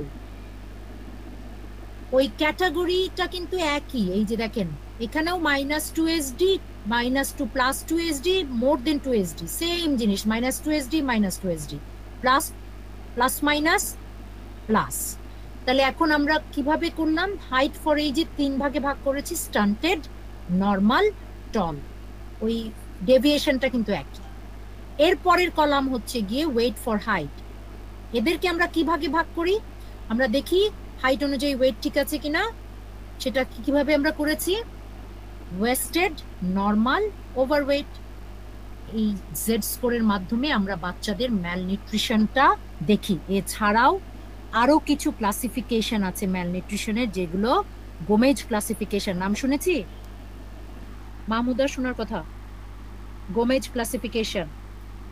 আর ওরকম অনেকগুলো ক্লাসিফিকেশন আছে যেগুলো আগে রেখেছিলাম স্লাইডে। এখন আসলে স্লাইড থেকে কিছুটা আমরা রাখি না, স্লাইড থেকে আমরা কমিয়ে দেওয়ার চেষ্টা করছি যাতে করে অনেক সময় কনফিউশন তৈরি হয় সেজন্য। আচ্ছা, এই যে জেড স্কোরটা বললাম, সেই জেড স্কোরের কথাগুলাই আমরা এইখানে দিয়ে দিয়েছি, এটা সেই জন্য আমি আর পড়াবো না। এই এতক্ষণ পর্যন্ত যে কথাগুলো বললাম সেগুলো হলো গ্রোথের বিষয়ে। তাহলে আমরা গ্রোথ কি জানলাম, ইনফেন্সি পিরিয়ডে যে সবচেয়ে বেশি ক্যালোরি প্রয়োজন হয় সেটা জানলাম, গ্রোথটা আমরা কি করে বুঝি সেটা জানলাম, গ্রোথ মনিটরিং কি জিনিস সেটা জানলাম, এবং একটা স্কোরিং এর মাধ্যমে আমরা যে ম্যালনিউট্রিশনটা বাচ্চাদের দেখি সেটা জানলাম, সেটার নাম হচ্ছে জেড স্কোর। এখন আমি আপনাদেরকে দেখাবো ডেভেলপমেন্ট। ডেভেলপমেন্টের ডেফিনেশন অলরেডি আমরা পড়েছি। এখন আমি দেখাবো টাইপস অফ ডেভেলপমেন্ট, বাচ্চাদের কি কি হয় সেটা। নাম্বার 1, বাচ্চাদের ফিজিক্যাল অ্যান্ড মোটর ডেভেলপমেন্ট হয়। নাম্বার 2, বাচ্চাদের কগনিটিভ ডেভেলপমেন্ট হয়, বাচ্চাদের ইমোশনাল ডেভেলপমেন্ট হয়, কমিউনিকেশন ডেভেলপমেন্ট হয়, সোশ্যাল ডেভেলপমেন্ট হয়। এই 5 ধরনের ডেভেলপমেন্ট বাচ্চাদের হয়। Many factors influences this development. সেটা হেরিডিটরি হতে পারে, মানে জেনেটিক্যাল হতে পারে, ফ্যামিলি ফ্যাক্টর হতে পারে, কমিউনিটি ফ্যাক্টর হতে পারে, এনভায়রনমেন্ট হতে পারে। চলেন আমরা একটু দেখতে থাকি এগুলো। ফিজিক্যাল ডেভেলপমেন্ট বলতে আমরা মেইনলি বুঝাচ্ছি ওভারঅল হেলথ কোঅর্ডিনেশন, তার স্ট্রেংথ, তার হিয়ারিং, তার ভিশন এটসেট্রা। এইটাই হচ্ছে ফিজিক্যাল ডেভেলপমেন্ট, হচ্ছে তার চোখ ঠিক আছে, কান ঠিক আছে, শুনতে পাচ্ছে, এগুলো ঠিক আছে, হাত দুটা তার ফাংশন হচ্ছে কিনা, এগুলো। আর কগনিটিভ ডেভেলপমেন্ট মানে হচ্ছে গিয়ে তার লিটারেসি, তার বেসিক কালচারাল নলেজ, তার ভোকেশনাল স্কিল, ঠিক আছে, এই জিনিসগুলো হচ্ছে তার কগনিটিভ ডেভেলপমেন্ট। ইমোশনাল ডেভেলপমেন্ট তার যে সেলফ এস্টিমটা ডেভেলপ করে, সেলফ রেসপেক্টটা ডেভেলপ করে, ঠিক আছে, সে নিজের একটা সত্তা ডেভেলপ করে, তার যে একটা ফ্যামিলি অ্যাটাচমেন্ট হয়, সে একটা feeling of love and acceptance সে যে ফিল করে, তার ফ্যামিলির সাথে সে যে অ্যাটাচ থাকতে চায়, এগুলো সবই ইমোশনাল ডেভেলপমেন্ট। আর সোশ্যাল অ্যান্ড মোরাল ডেভেলপমেন্ট কি, sense of group identity, ability to cooperate with other, মানে এই যে বাকিদের সাথে সে মিশতে চায়, সে কোঅপারেট করতে চায়, সে পার্টিসিপেট করতে চায়, সে যে একটা নিয়ম মানতে চায় যে না এটা আমার সোসাইটির রুল, এটা আমাকে মানতে হবে, এই যে জিনিসগুলো সেগুলো হচ্ছে সোশ্যাল অ্যান্ড মোরাল ডেভেলপমেন্ট। তাহলে একটা বাচ্চার ভেতরে এই সবগুলো ডেভেলপমেন্ট হতে হবে, না হলে সমস্যা, ঠিক আছে। এই যে ডেভেলপমেন্টটা, এই ডেভেলপমেন্ট হচ্ছে প্যাটার্ন কিন্তু ইউনিক। মানে কি, development is a orderly and continuous process, এটা কিন্তু কন্টিনিউয়াসলি হতে থাকবে। Sequence of development is same for all, general sequence or outline মানে সবার জন্যই মোরললেস একই, কারো কারো ক্ষেত্রে একটু অডম্যান আউট হতে পারে, but rate, character and quality of development সেইটা কিন্তু এক বাচ্চা থেকে আরেক বাচ্চা ডিফার করবে, কেউ তাড়াতাড়ি শিখে, কেউ আস্তে আস্তে শিখে। এবং এটা এই ডেভেলপমেন্টটা depends on the maturation of nervous system, এটা আমাদেরকে একটু মনে রাখতে হবে, ঠিক আছে। তাহলে এটাই হচ্ছে গিয়ে ডেভেলপমেন্টের কিছু প্রিন্সিপাল, যে এই জিনিসগুলো ফলো করেই একটা বাচ্চা ডেভেলপমেন্ট হয়। সবগুলো ডেভেলপমেন্টই সবার জন্য হবে, বাট কারো আগে হয়, কারো পরে হয়, কেউ তাড়াতাড়ি শিখে, কেউ কম শিখে, এটাই হচ্ছে কি প্রিন্সিপাল। এখন দেখেন, এটা অ্যাকচুয়ালি আমি আহ, এটা ইন্টারেস্টিং সেই জন্য একটু দিয়েছি, সেটা হচ্ছে গিয়ে যে ডেভেলপমেন্টের ক্ষেত্রে আপনার ব্রেনের কোন পার্টটা মানে কাজ করে। বাংলা সিনেমায় সাধারণত আমরা কি দেখি বলেন তো, যে সামনের কপালে একটা লাঠি দিয়ে বাড়ি দিয়েছে আর তারপরেই দেখা গেল সে চোখে দেখতে পাচ্ছে না, তাই দেখি কিনা? Yes or no? Yes ma'am. দেখি দেখতে পারতেছি না, তার মেমরি চলে গেছে। চলে গেছে মেমরি তার স্মৃতিশক্তি চলে গেছে। বুঝতে পারছি না, আপনি কি আমার ইয়েটা দেখতে পাচ্ছেন না প্রেজেন্টেশন? হাবিব ভাইয়া বলতে চাচ্ছে যে মাথার সামনে বাড়ি দিলে তার মেমরি চলে যায়। ও আচ্ছা আচ্ছা, আমি হাবিবের সাউন্ডটা শুনতে পাচ্ছি না, হ্যাঁ সেটার জন্যই বলছি যে খুবই ইন্টারেস্টিং যে তাই তো এই জন্য ভাইয়া বলতে চাচ্ছে মেমরি চলে যায়। না, আমি এখন বুঝতে পেরেছি, আমি হচ্ছে হাবিব কোনো প্রবলেমের কথা বলছে। হ্যাঁ আমি এজন্যই বলছি, বাংলা সিনেমায় আমি নিজেই ছোটকালে বড় হয়েছি, মাঝে মধ্যে বিটিভিতে বাংলা সিনেমা দেখে যে মাথার সামনে বাড়ি দিয়ে মানুষ আর চোখে দেখে না, বাট দেখেন এই যে ব্রেনের পার্টে বলছে ভিশনটা কিন্তু পিছন দিকে, হ্যাঁ ভিশনের পোর্শনটা কিন্তু পিছন দিকে। So are thinking problem solving হচ্ছে গিয়ে সামনের দিকে। হ্যাঁ মেমোরি লস হয় এটাও দেখিয়েছে, বাট বেশিরভাগ ক্ষেত্রে আমরা দেখতে পেয়েছি, ধরেন আমি তো আপনাদের আগের ভার্সন, ঠিক কিনা? আমি তো আপনাদের সিনিয়র ভার্সন, যে জন্য আমি বাংলা সিনেমা দেখেছি তখন দেখেছি যে সামনে বাড়ি মেরেছে আর চোখে দেখে না। কিন্তু হাবিব যখন আবার দেখেছে, হাবিব হচ্ছে গিয়ে আপনারা হচ্ছেন আরো ইয়াং ভার্সন, তারা আপনারা যখন বাংলা সিনেমা দেখেছেন তখন দেখেছেন সামনে বাড়ি মারে মেমোরি লস হয়। So this is the thing, but আমাদের অনেক ভুল ধারণা আছে। অ্যাকচুয়ালি ব্রেনের পার্টে এই যে এই জায়গাগুলোতে এভাবে স্পিচ হিয়ারিং এক জায়গায়, ভিশন আরেক জায়গায়, সাইডে হচ্ছে স্পিচ হিয়ারিং জানেন যেহেতু টেম্পোরাল রিজিয়নে, ফ্রন্টে হচ্ছে থিঙ্কিং প্রবলেম সলভিং মুভমেন্ট মাঝখানে, আর ভিশন হচ্ছে গিয়ে পেছন দিকে। ওকে আচ্ছা, এখন আমি যাই এই যে মাত্র কিছু কথা বললাম, যেটা দেখালাম যে কগনিটিভ ডেভেলপমেন্ট, তারপরে হচ্ছে গিয়ে মোটর ডেভেলপমেন্ট, ফিজিক্যাল ডেভেলপমেন্ট, এগুলো কি সেগুলো কিন্তু আমরা অলরেডি বলে ফেলেছি, এই জন্য আমি ঠিক এগুলোকে ডিটেলস পড়বো না। শুধু একটা জিনিস দেখাই এখানে আমি, cognitive development it relates to mental abilities and includes attention, perception, memory, reasoning, judgement, problem solving, imaging, thinking etcetera. এই যে কথাগুলো বললাম এইটা হচ্ছে গিয়ে কগনিটিভ ডেভেলপমেন্ট। তার মানে একটা বাচ্চা বড় হওয়ার সাথে সাথে তার পারসেপশন তৈরি হতে হবে, তার মেমোরি থাকতে হবে, সে জাজ করতে শিখবে যে এটা হচ্ছে কুকুর, একে আমি গুতা দিব না, এটা হচ্ছে গিয়ে ড্রেন, এখানে আমি নামবো না, নামলে পড়ে যাব, বা এখানে আমার ক্ষতি হবে। এই যে জাজ করার ব্যাপারগুলো, প্রবলেম সলভিং, এগুলো বাচ্চা বয়সের সাথে সাথে শিখবে। This is call cognitive development. Okay আচ্ছা, ম্যাডাম আমি একটা ইন্টারেস্টিং জিনিস শেয়ার করতে চাচ্ছিলাম। বলেন বলেন প্লিজ। ম্যাডাম পারসেপশনের মধ্যে আমাদের যেগুলো আছে আর কি, আমি ওই জিনিসটা নিয়ে কাজ করি, তো পারসেপশন হচ্ছে তার ডেপথ পারসেপশন ডেভেলপ করবে, তার রাইট লেফট ডিসক্রিমিনেশন, তারপরে হচ্ছে সাইজ শেপটা ডেভেলপ করে। সো একটা বাচ্চার ধরেন ফিজিক্যালি তার পায়ের মাসেল স্ট্রেংথ আছে কিন্তু তার ডেপথ পারসেপশন নাই, তখন বাচ্চাটা ওই যে সিঁড়ি দিয়ে ওঠানামা করতে পারে না, কারণ সে পাটা কতটুকু উঁচু নিচুতে ফেলবে সেটা সে বুঝতে পারে না। এই জন্য একটার সাথে আর একটা ইন্টারলিঙ্ক, ফিজিক্যাল থাকলেও যদি পারসেপশনটা না আসে তাহলে সে হাঁটতে পারছে না। রাইট, থ্যাংক ইউ আইরিন, খুব সুন্দর করে বলেছে। সো এই যে বিষয়গুলো, এই প্রত্যেকটা বিষয়ের ডেভেলপমেন্ট ঠিক মতো না হলে আমি দেখাবো যে কেন বাচ্চাদেরকে বলা হয় যে বকা দিবেন না, হ্যাঁ খুব বেশি কড়া হবেন না বাচ্চাদের প্রতি, এবং মিসবিহেভ করবেন না। এই যে কগনিটিভ ডেভেলপমেন্টটা কিন্তু হ্যাম্পার হয় বাচ্চাদের। সো এই জন্য একটা হেলদি এনভায়রনমেন্ট, একটা হেলদি দরকার হয়, সিচুয়েশন এনভায়রনমেন্টের দরকার হয়, বাবা মার রিলেশন ভালো থাকার দরকার হয়, ঝগড়াঝাটি করতে না করে, স্ল্যাং ইউজ করতে না করে, এই সবগুলো জিনিস কিন্তু তার এই গ্রোথ এন্ড ডেভেলপমেন্টে হ্যাম্পার করে। সেটা আমরা ফ্যাক্টরগুলো একটু দেখবো। থ্যাংক ইউ আইরিন সুন্দর করে আমাদেরকে শেয়ার করার জন্য। আচ্ছা এরপরে যাই, কমিউনিকেটিভ ডেভেলপমেন্ট মানে ল্যাঙ্গুয়েজ, হিয়ারিং, কমিউনিকেশন। একটা বাচ্চা অনেক সময় আইডেন্টিফাই করতে পারে না, বাবা মা ডাকে কিন্তু শোনে না, বাবা মা ডাকে কিন্তু শোনে না, বাবা মা ইগনোর করে, ঠিক আছে ও মনে হয় অ্যাটেনশন দিচ্ছে না, কিন্তু দেখা গেল সিম্পল বাচ্চা কানে শোনে না তাই সে রেসপন্স করতে পারে না।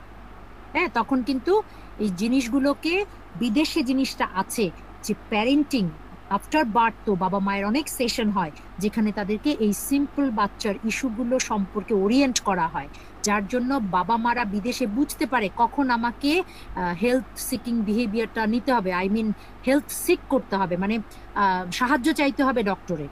কিন্তু আমাদের দেশে এই জিনিসটা এখন অনেক সচেতনতা আগের থেকে বাড়ছে, আর কাজ হচ্ছে যেহেতু বাড়ছে, সো এই জিনিসটা আমাদের নাই। এখন আমাদের অনেক অ্যালার্ট হতে হবে এবং অ্যাওয়ারনেস ক্রিয়েট করতে হবে, এবং আমরা বলেও দিই যে আমরা দেখাবো এখানে। ম্যাডাম এখানে আরেকটা ব্যাপার হচ্ছে, শুধু কানে শোনার জন্য যে বাচ্চা রেসপন্স করতেছে তা না, তাদের যে হিয়ারিং প্রসেসটা আছে, যে শুনে ফিডব্যাক দেওয়া, ওই জিনিসটা তখন হয় না। এটাকে বলা হয় অডিটরি সেন্সরি ডেফিসিট। তখন বাচ্চা রেসপন্স করে না। এটা তখন বাচ্চা শোনার সাথে সাথে বাচ্চাকে প্র্যাকটিস করাইতে হয়, বাবা মাকে অনেকবার বলে বলে ডেকে ডেকে যে রেসপন্সের ব্যাপারটা, তাকে ওটা লার্নিং প্রসেসে নিতে হয়। এটা অটিজমের ক্ষেত্রে দেখা যায় যে বাচ্চারা রেসপন্স করে না। এটা শুধু ডেফের সাথে রিলেটেড না ম্যাডাম, এটার সাথে ঠিক আছে আইরিন, সেন্সরির সাথেও রিলেটেড। হ্যাঁ আইরিন, থ্যাংক ইউ। আমি অটিজমের ব্যাপারটা আসতাম, ওটা আমার আলাদা লেকচার আছে, আমি এইটার এইটার ঠিক আছে, না ঠিক আছে, থ্যাংক ইউ, শেয়ার করেছেন, ঠিক আছে।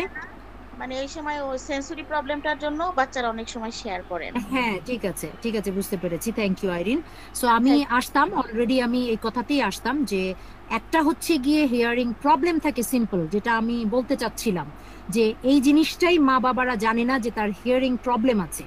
সিম্পল একটা হিয়ারিং এইড দিলেই বাচ্চাটা শুনতে পারে, কিন্তু এই হিয়ারিং এইড দেওয়ার জন্য যে বাচ্চাটাকে ডাক্তারের কাছে নিয়ে যেতে হয় সেই বিষয়টাই আমাদের বাবা মারা জানে না, এক নাম্বার, এটা আমি প্রথমে বললাম। দ্বিতীয়ত আমি আসতাম যেটা আইরিন বলে ফেললো, সেটা হচ্ছে নট অনলি দ্যাট যে হিয়ারিং প্রবলেম আছে, বাট অলসো যেটা অটিজমের ব্যাপারটা এখানে আছে, ডিলেড মাইলস্টোন বলেও কিছু ব্যাপার আছে, সবগুলাই আসবে। সেটা অটিজম নিয়ে এখানে আমি আর ডিসকাস করব না, যেহেতু এটার একটা আলাদা ছোট্ট আমরা একটা লেকচারও রেখেছি, সেইখানে আমরা একটু জানবো। বাট যেহেতু এটা ক্লিনিক্যাল সাইডের পড়া না, আমরা খুব ডিটেলসে এগুলো আসলে পাবলিক হেলথে পড়াই না, ঠিক আছে? সো সেই জন্য সবগুলো বিষয়, বিশেষ করে মেন্টাল হেলথ সিকনেস যেগুলো আমরা পড়াবো এরপরে দেখবেন আপনারা, আমরা খুব বেশি ডিটেলসে যাব না, সাইন সিমটম পড়াবো না, ট্রিটমেন্ট পড়াবো না, খুব বেশি ডিটেলসে যাব না। বাট পাবলিক হেলথ পোর্শন, যেটার জন্য এটার অ্যাওয়ারনেস ক্রিয়েট করতে হবে, সেই পোর্শনটাতেই আমরা এমফেসিস দিব। তাহলে এই যে কমিউনিকেটিভ ডেভেলপমেন্ট, যেখানে কিনা ল্যাঙ্গুয়েজ বাচ্চাদেরকে শেখাতে হয়, আপনারা একটা জিনিস মনে রাখবেন, যেটা আমার এখানে পাবলিক হেলথ অ্যাওয়ারনেস দরকার, যেটা আইরিন একটু আগে বললো, একটা হচ্ছে কি যেটা আমি একটু আগে বলার চেষ্টা করলাম, family environment is very important. আজকালকার যুগে মা বাবারা দুজনেই থাকে চাকরিতে বাইরে, কাজের লোকের কাছে বাচ্চা বড় হয় মেইনলি। কোনো কোনো পরিবারে যাদের গ্র্যান্ড ফাদার মাদার আছেন তাদের কাছে বড় হয়।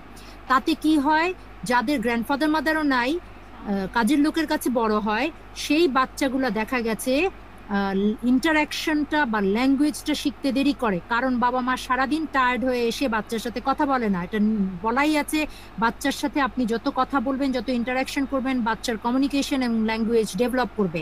তো সারাদিন বাবা মা রাতে আসার পরে তারা কোনো রকমে বাচ্চার সাথে ডিল করে টায়ার্ড থাকে, তারা ঘুমিয়ে যায়। এই যে একটা গ্যাপ তৈরি হয়, এবং এটার একটা বিরাট প্র্যাকটিক্যাল ইয়ে হচ্ছে, এক্সাম্পল হচ্ছে আমারই প্রথম ব্যাচের, আপনাদের এরকম এমপিএইচ এর আমারই প্রথম ব্যাচের আমার স্টুডেন্ট, যে কিনা আমার মেডিকেলেরও আমি যখন রেজিস্টার ছিলাম সেও আমার ওখানকারও স্টুডেন্ট ছিল, ও আমার 2 জায়গার স্টুডেন্ট, ও আমার এখানে এমপিএইচ করেছে, সে এখন লন্ডনে আছে ডক্টর। ওর একটা ঘটনা ঘটেছে, ওর বাচ্চাটা এই ল্যাঙ্গুয়েজ প্রবলেমে সাফার করেছে, এবং তার কমিউনিকেশন, তার মাইলস্টোন ডিলেড হয়েছে, অনেক তাকে প্রবলেম ফেস করতে হয়েছে। তার একটা অন্য প্রবলেমও ছিল, যাই হোক সেটা না হয় ডিটেলস না বললাম, যেহেতু একটু রিভিল করে ফেলছি তার পরিচয়। সো তার বাচ্চা নিয়ে এই কমিউনিকেশন ডেভেলপমেন্টের তার একটু প্রবলেম গিয়েছিল। এরকম অনেক আছে প্যারেন্টস যাদের বাচ্চাদের কমিউনিকেশনে ডেভেলপমেন্টের প্রবলেম হয়, শুধুমাত্র ওই যে ওদের সাথে কমিউনিকেট করার যে ব্যাপারটা, সেটার গ্যাপ থাকার কারণে। এবং শুধু তাই না, বাচ্চারা তখন দেখা যায় যে মেইডের কাছে বা যে কেয়ারটেকারের কাছে বড় হয়, মেইড না বলে কেয়ারটেকার বলাটাই ভালো, বাচ্চাটা যে কেয়ারটেকারের কাছে বড় হয় তার ল্যাঙ্গুয়েজ অ্যাডাপ্ট করে, তার বিহেভিয়ার অ্যাডাপ্ট করে, তার যদি কোনো ব্যাড হ্যাবিট থাকে সেটা সে অ্যাডাপ্ট করে। সো এগুলো কিন্তু একটা প্রবলেম, ডেভেলপমেন্টাল চ্যালেঞ্জ আর কি বাচ্চাদের জন্য। ম্যাডাম এই ক্ষেত্রে ওয়ান ওয়ে কমিউনিকেশনটাও প্রবলেম, যেমন টিভি মোবাইল সে Right. রিসিভ করতেছে বাট এক্সপ্রেস করতেছে না, এটার Right. কারণেও ম্যাডাম অনেক প্রবলেমে, ল্যাঙ্গুয়েজ প্রবলেম নিয়ে অনেক বেবিরা সাফার করতেছে। সাফার করছে, হ্যাঁ, কারণ আপনারা তো আরো প্র্যাকটিক্যালি কাজ করছেন, যেহেতু আপনারা আরো ভালো এক্সপিরিয়েন্স এই কেসগুলো পাবেন। সো মানে প্রবলেমগুলো এক্সিস্ট করে, প্রথম কথা হচ্ছে কি এইটা। এখন আসেন, সাধারণত আমরা এটা আমি ছবি রেখেছি আসলে ইন্টারেস্টের জন্য, আমি মাইলস্টোন যখন দেখাবো তখন আমি বলবো কখন কোন মাইলস্টোনটা আসলে যায়। চলেন আমরা একটু আগাতে থাকি।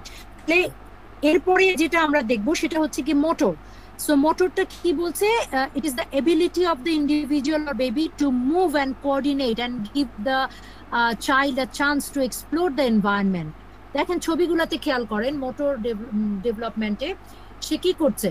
এই যে ধরছে, এই যে উঠার চেষ্টা করছে, এই যে খেলনাটা ধরছে, কোনো কিছু গ্রিপ করছে, ঠিক আছে, এই খেলবে, এই যে বিষয়গুলো, পেজ উল্টাবে, এই যে বিষয়গুলো মোটর ডেভেলপমেন্ট, ঠিক আছে। এখন এই জন্যই বলা হয় এজ অ্যাপ্রোপ্রিয়েট টয়স বাচ্চাদের জন্য জরুরি। যে বাচ্চা যত বয়স, সেই বাচ্চার বয়স অনুযায়ী খেলনা দেওয়াটা তার বিকাশে হেল্প করে। এখন আমরা কি করি ভুল করে, ওই যে কিউব গুলো আছে না, কি বলে ওটাকে, একটার উপর আরেকটা যে Lego madam, Lego set, blocks, right, block, Lego set, এটার যে অ্যাপ্রোপ্রিয়েট বয়স সেই বয়সেই দেওয়া উচিত। এর আগে দিলে ওটা দিয়ে কোনো লাভ নেই, আননেসেসারি বাচ্চা ইয়ে করতে পারবে না। এই জন্য বলা হয় এই যে অ্যাপ্রোপ্রিয়েট টয়স গুলো, দেখবেন যে যারা এফোর্ড করতে পারে দোকানগুলোতে গেলে এই যে অ্যাপ্রোপ্রিয়েট টয়স গুলোই দেওয়া হয়। সো এটা আমাদেরকে একটু খেয়াল করতে হবে, ঠিক আছে। আর আমরা এই জন্য অ্যাওয়ারনেস ক্রিয়েট করি যে আপনার বাসায় যে মেডটা আছে, আপনার বাসায় যদি বাচ্চাদের খেলনা থাকে, যে বাচ্চা, আপনার বাচ্চা যদি বড় হয়ে যায়, অথবা আপনি যদি মনে করেন আপনি দিতে পারবেন, তাহলে আপনার বাসার যে হেল্পিং হ্যান্ডটা আছে তার যদি বাচ্চা থাকে তাকেও আপনি একটু হেল্প করবেন এই যে খেলনাটা দেওয়া বা এইভাবে, ঠিক আছে। নিজের বাচ্চা তো আছেই, সেই বাচ্চাদেরকে। এখন দেখেন ইমোশনাল অ্যাটাচমেন্ট একটা বড় বিষয়, যেটা কিনা আমাদের, যেটা আমরা বললাম যে বাচ্চা যেহেতু এই টাইমে তার একটা ইমোশন গ্রো করে, ওই ইমোশনটা যেন ভালো ইমোশন হয়, ওই ইমোশনটা যেন তার এক্সপিরিয়েন্সটা যেন ভালো থাকে, সেই বিষয়টা কিন্তু খেয়াল করতে হবে। তা না হলে বাচ্চারা ডিরেল হয়ে যায়। বাচ্চাদের সামনে যদি আপনারা বাচ্চাকে বিশেষ করে নেগলেক্ট করা, এটা খুব একটা ইম্পর্টেন্ট বিষয়। বাচ্চাকে ইগনোর করা, বাচ্চাকে নেগলেক্ট করা, বাবা এখন কথা বলো না, আমি অনেক বাইরে থেকে আসছি, আমার অনেক টায়ার্ড লাগছে, পরে শুনবো পরে শুনবো। বাচ্চা আপনাকে কিছু বলতে চাচ্ছে, আপনি তাকে ইগনোর করছেন, এটা কিন্তু বাচ্চাকে বকা দিচ্ছেন। এই যে বিষয়গুলো, বাচ্চা দেয়ালের মধ্যে আঁকছে, আপনি এসে একটা চড় কষায় দিলেন, আপনি অন্যান্য সবার সামনে বাচ্চাকে এমন ভাবে ল্যাঙ্গুয়েজ নিয়ে কথা বললেন, সে অপমানিত বোধ করছে। এই সবগুলো বিষয় কিন্তু তার ইমোশনকে টাচ করে, এবং এগুলো করলে দেখা যায় পরবর্তীতে এই বাচ্চা যে কোনো ধরনের অ্যাটেম্প নেয়, এবং এই বাচ্চার ডেভেলপমেন্ট, মেন্টাল ডেভেলপমেন্ট, এটা খুব একটা ভালো হয় না। সে হেলদি মাইন্ডসেট নিয়ে বড় হতে পারে না, ঠিক আছে। তো এটা একটা বিষয়। আরেকটা হচ্ছে কি যে সোশ্যাল, যেটা আমরা পড়লাম যে মোরাল অ্যান্ড সোশ্যাল ডেভেলপমেন্ট, তাদেরকে খেলতে দিতে হবে, তার পিয়ারের সাথে মিশতে দিতে হবে, ঠিক আছে। সে দেখবেন একটা সময় এসে নিজেই সবকিছু করছে, সেলফ ডিপেন্ডেন্ট হচ্ছে, সেলফ ডিপেন্ডেন্ট হতে তাকে সাহায্য করতে হবে। সেই জিনিসগুলো আপনারাও জানেন যে কিছু ভিডিও দেখবেন, বিশেষ করে চাইনিজ, জাপানিজ, কোরিয়ানরা এই বিষয়ে খুবই দেখি অ্যালার্ট, বিশেষ করে বাচ্চাদের খাবার ব্যাপারে। অত ছোট ছোট বাচ্চাগুলোকে, এটা ওরা না, ইয়েতেও ডেভেলপড কান্ট্রিতেও আছে, ছোট ছোট বাচ্চাদেরকে খাবার দিয়ে তাদেরকে বসিয়ে দেওয়া হয়, নিজের খাবার নিজে খাও। এবং খাবার সময় কিন্তু একদম আমরা স্ট্রিক্ট মানা করে দিই যে ওই যে মোবাইল দেখিয়ে, টিভি দেখিয়ে না খাওয়ানো। সো এই যে খাবারটা যেন সে মনোযোগ দিয়ে খায়, খাবারগুলো যেন চিনে খায়, কি খাচ্ছে সেটা যেন বুঝে খায়, এবং বাচ্চাদেরকে নিজের হাতে খাওয়ানোর, মানে নিজে নিজে নিজে যেন খায়, সেটা খুব অভ্যাস করায় ওরা। This is good. এবং শুধু তাই না, খাবার পর যে প্লেটটাকে এক সাইড করে একজনকে তুলে দিতে হয়, এবং নিজের টেবিলটা নিজে যে একটু কাপড় দিয়ে মুছবে, সেটাও তারা ওই সময় থেকে প্র্যাকটিস করে। This is good. আর আমাদের দেশে আমরা আসলে এই জিনিসটা হয়তো বা করি না, এক বাটি আর চামিচ নিয়ে ওর পিছনে ঘুরতে থাকে। এই প্র্যাকটিস গুলো থেকে আমাদেরকে বের হয়ে আসতে হবে অ্যাকচুয়ালি। আচ্ছা, এখন যেটা আমি আপনাদেরকে বলতে চাচ্ছিলাম, যেটা আমরা একটু ভাইভাতে জিজ্ঞেস করি এবং মাঝে মধ্যে রিটেনেও দিয়ে দিই যে মাইলস্টোন গুলো একটু আমাদেরকে লিখেন। ডেভেলপমেন্টাল মাইলস্টোন মানে কি? মানে হচ্ছে কোন বয়সে বাচ্চা কোন অ্যাক্টিভিটি করবে, ঠিক আছে?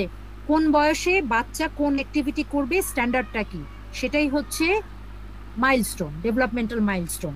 এই মাইলস্টোন গুলো যদি দেখা যায় হ্যাম্পার হয়, তাহলে প্যারেন্টসকে অ্যালার্ট হতে হবে যে আমার বাচ্চার ডেভেলপমেন্টে কোনো প্রবলেম হচ্ছে, আমাকে এখন ডক্টরের সাথে কনসাল্ট করতে হবে, আমার বাচ্চাকে কনসালটেন্সির জন্য নিয়ে যেতে হবে, হেল্প সিক করতে হবে।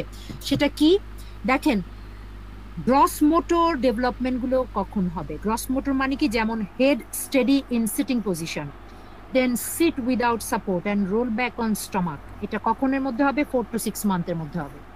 ওয়াক অ্যালোন বলছে 12 মান্থের ভিতরে, ঠিক আছে? সব মনে রাখার দরকার নাই। রান অ্যারাউন্ড 16 মান্থের ভিতরে। এই যে যেটা বললাম সেগুলো একটু মনে রাখবো, আমি যেগুলো বলছি সেগুলো একটু মনে রাখবো, ঠিক আছে? এরপরে দেখেন grasp and reaches for object, সেটাও 4 to 6 মান্থের ভিতরে।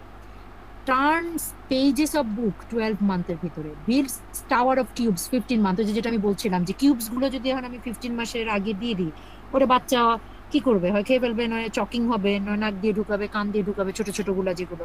সো এটা আপনাকে বুঝতে হবে। তারপরেও 15 মান্থের বাচ্চাকেও সাবধানে দিতে হবে, যেগুলো বড় কিউব সেগুলোই দিতে হবে। এরপরে এই যে এটা কমিউনিকেশন অ্যান্ড ল্যাঙ্গুয়েজ, খেয়াল করেন, smile in response to voice, এটা কিন্তু আমরা খুব জিজ্ঞেস করি আপনাদেরকে বাই বাই, কত মাসের মধ্যে বাচ্চা হাসে? আইরিন বলেন, কত লিখা?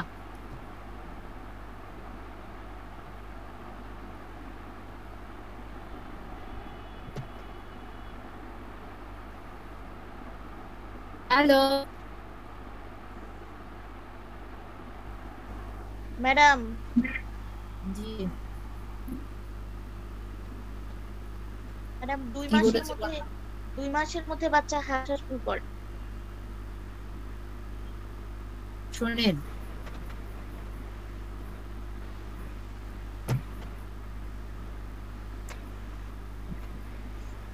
ক্লাসে এরপরে অ্যাটেন্ডেন্স আমি যদি রেসপন্স না পাই, তাকে অ্যাবসেন্ট ধরবো এবং 3 বার আমি আস্ক করব। 3 বার আস্ক করার পর আমি যদি রেসপন্স না পাই, তাকে আমি অ্যাবসেন্ট ধরে নিব। ম্যাডাম, আমি রেসপন্স করছি, শোনা যাচ্ছে না মনে হয়। আমি হ্যালো শুনতে ম্যাডাম। পাচ্ছি আপনাকে, আমি শুনতে পাচ্ছি। এটা আমি আপনার জন্য শুধু বলছি না, আমি সবার উদ্দেশ্যে বলি, ঠিক আছে? জি ম্যাডাম। আমি প্রত্যেকের নাম ধরে 3 বার করে হাইয়েস্ট যে কোনো কিছু জিজ্ঞেস করব। 3 বারের মধ্যে আমি যদি রেসপন্স না পাই, তাকে আমি অ্যাবসেন্ট ধরে নিব এবং ফরমেটিভ অ্যাসেসমেন্টের যে পোর্শনে ক্লাস পারফরমেন্সের ভিতরে নাম্বার বসাতে হয়, সেই জায়গাটা আমি 0 বসাবো। তাতে যদি আপনার গ্রেড কমে যায়, আমাকে তখন বলতে পারবেন না ম্যাডাম আমার গ্রেডটা কমলো কেন, ঠিক আছে?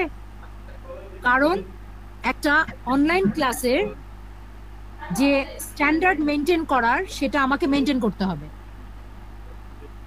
সো আমি লাস্টবারের মতো বললাম আপনাদেরকে, আমি কাগজ কলম নিয়ে বসছি, যাদের রেসপন্স আমি পাবো না তাদের পাশে আমি মার্ক করে রাখছি।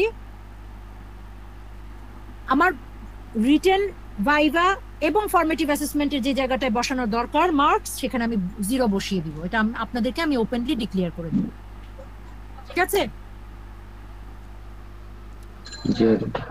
জি ম্যাম। জি ম্যাম।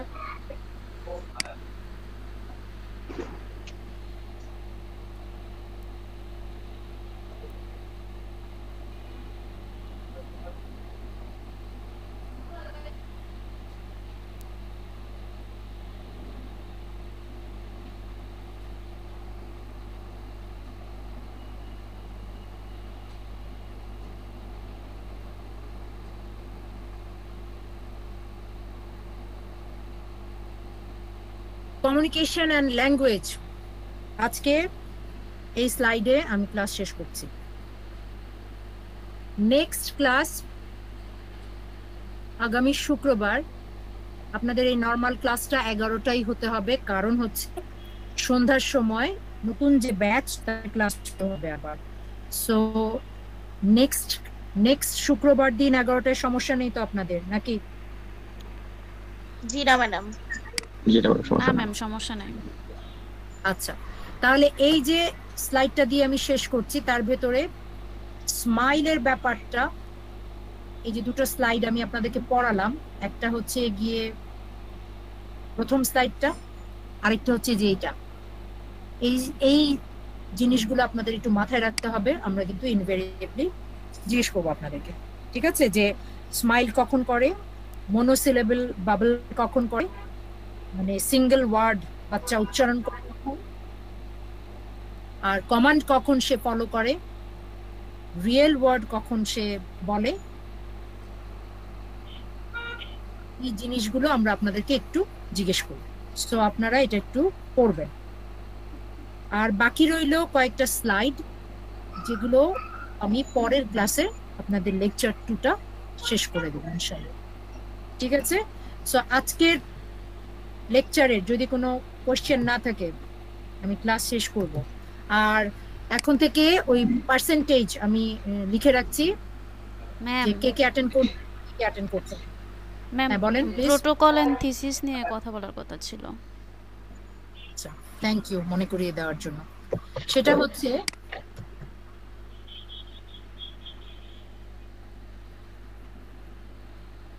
আপনারা কি আমার এটা দেখতে পাচ্ছেন, একটা ওয়ার্ড ফাইল? জি ম্যাম, দেখতে পাচ্ছি। আচ্ছা, দেখেন ওয়ার্ড ফাইলে এই যে আপনারা এখন সেকেন্ড সেমিস্টারের এই যে সেকেন্ড সেমিস্টারের সেকেন্ড ক্লাস্টারে আছেন আপনারা। হ্যাঁ, এই যে হেলথ কেয়ার প্রজেক্ট প্ল্যানিং,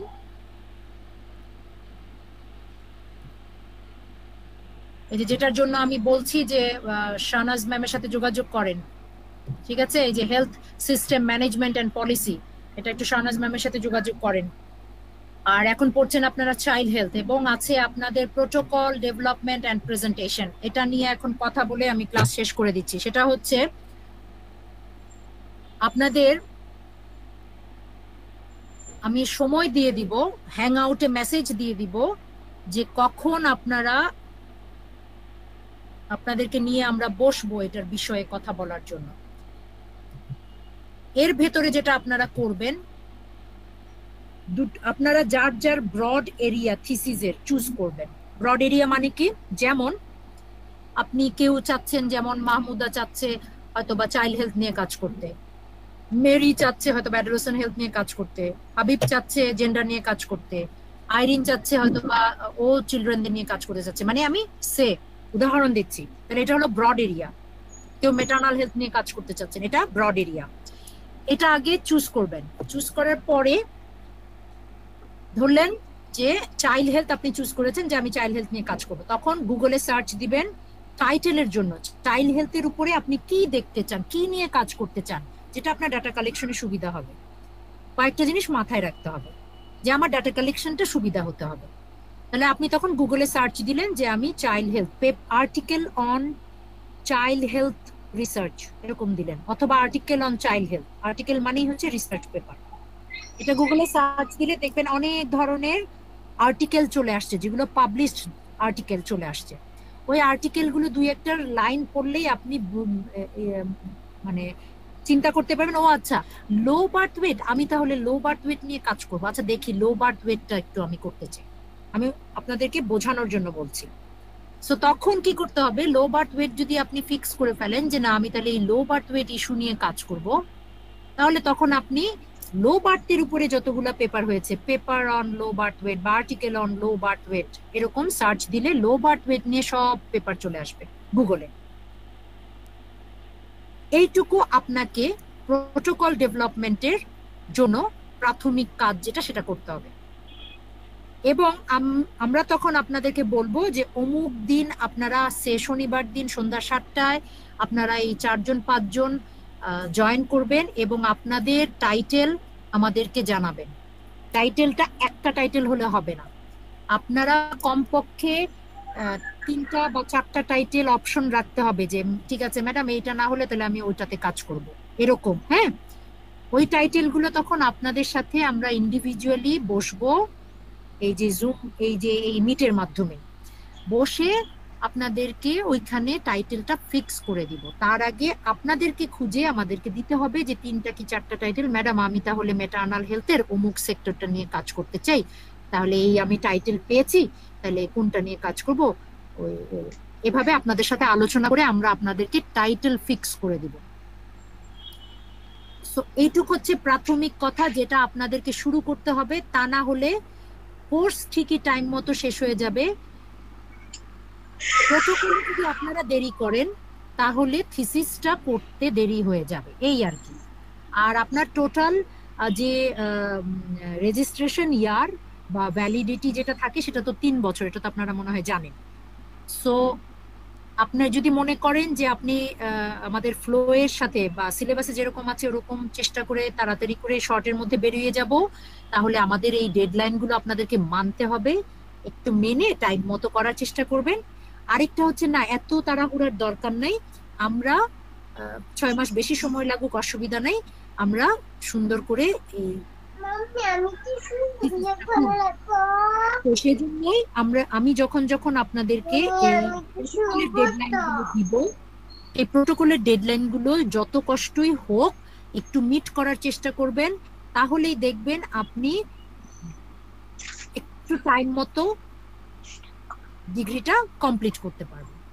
বুঝাতে পারলাম যে আপনাদের টাস্কটা কি, নেক্সট টাস্কটা কি প্রোটোকলের জন্য? জি ম্যাম, বুঝতে পেরেছি। জি ম্যাম। আমাদেরকে এই প্রোটোকলের টাইটেলটা দিবেন এবং আমরা আপনাদেরকে টাইটেলটা ফিক্স করে দিব। তখন প্রোটোকল কিভাবে লিখতে হবে, স্যাম্পল দিতে হবে, সেগুলো ফেজ বাই ফেজ আপনাদেরকে আমরা দিয়ে দিব, ওটা নিয়ে টেনশন করবেন না। ওকে ম্যাম, এই টাইটেলটা কি নেক্সট উইকে দিতে হবে? টাইটেলটা নেক্সট উইকে আমরা একটা ডেডলাইন দিয়ে দিই। ডেডলাইন দিলে হয় কি, কাজের একটা তাড়া জি থাকে, ম্যাম। তাহলে এই কয়েকদিনের ভিতরে এটা নিয়ে বসবেন। আর যদি আমি বলে দিই না না যখন আপনার সময় হবে তখন দিন, তাহলে জীবনেও সময় হবে না। হ্যাঁ ম্যাম। আমার নিজের ক্ষেত্রে হয়, ঠিক আছে? জি এটা মানে ভয়াবহ কিছু না, তবে ডেডলাইনটা মানতে পারলে আপনাদের জন্য ফায়দা। তো ধরে নেন নেক্সট উইকে আমি ম্যাডামের সাথে কথা বলে কোন একটা শনিবার যদি ফিক্স করতে পারি এরকম সন্ধ্যার সময় টাইটেলের জন্য, তাহলে নেক্সট উইকের শনিবার আপনাদের কাছ থেকে আমরা একটু টাইটেল চাবো। এটা খুব বেশি কঠিন কাজ না। জি ম্যাম।